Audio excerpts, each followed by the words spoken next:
Thank you, Jill, fellow Toastmasters and guests.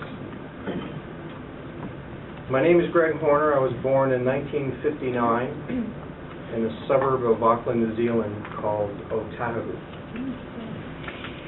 I've not thought of that village in a long time, so I Googled it while writing the speech, and it turns out to be home of the country's first supermarket. So, I don't know, big eaters there, I guess. So this makes me a Kiwi, but I'm not sure why they decided to call people from New Zealand Kiwis. Kiwi's a fruit. Not that there's anything wrong with that. The kiwi is also a bird, and it's the national symbol of New Zealand. So the Americans have the bold, the majestic, the proud American bald eagle, and the Kiwis have a flightless bird the size of a domesticated chicken. Go Kiwis. You might be interested to know where the term Canuck gained its popularity. Apparently during World War II there was a comic strip character named Johnny Canuck, a brave young Canadian soldier. And I guess he was good at killing German comic strip characters, so well done him. My parents returned to Canada along with my brother and I, and we traveled on an ocean liner, which probably sounds very exciting and exotic, but I was 4 and a half, and I really don't remember a thing. And I think it's kind of extraordinary that we don't remember things before a certain age, which is probably great news for psychoanalysts, otherwise they'd be out of a job, because apparently that's the age when all this stuff happens in our lives.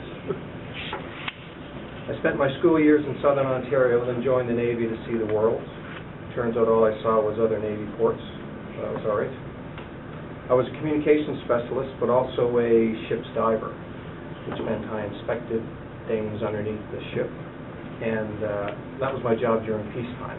In wartime, I was supposed to find bombs that the enemy may have placed under the ship. Bombs. Not sure I thought through that career decision very well.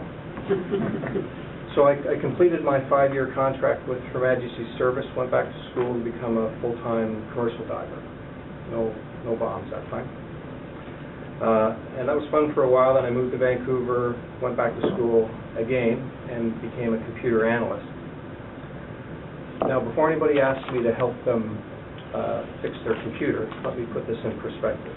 This was in the early 80s. PCs were still fairly new. No one had one at home yet, unless they nicked it from work. Back then, computers had 2 floppy drives, no hard drive. If you wanted to run your program, you had 1 disk for your program and another disk for your files. If you needed to print something, you had yet another disk. No mouse, no windows, no color screen, no internet, no wireless network modems, and no network even if you had something wireless. Back then, 10 megabyte hard drives, megabyte, were a big deal. 20 megabyte hard drives when they came out were huge, almost unbelievable. So now things have changed just a little bit. So don't ask me to help you with your computer, because I'm just as lost as everybody else. So then I became a recruiter. Go figure, don't ask me how, it's not really very exciting. A friend of mine asked me to join his company, and 20 years later I'm an overnight success. Turns out to be the best career move of my life. I work for a different company now, different clients, different candidates. I'm in a different province. Somehow different works for me. I started a family in my 40s. That's different. But some of the most different things in life were also the most special.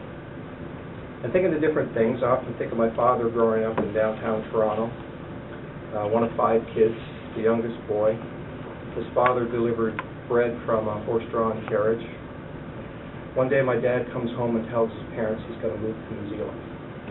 New Zealand. I don't think his parents knew where Mississauga was. He'd only been married a year. My brother was still an infant. Moved to New Zealand. That's different. That's an adventure. My daughter helped me with this speech. I practiced while she timed. Of course, she felt the need to evaluate me, which was helpful. She's 8. Apparently, she's done several presentations at school, so well done her. She told me if this speech was supposed to be about me and about my life, that I had left out the most important part. I'm supposed to tell you about her. So I guess I just have, so well done me. Thank you.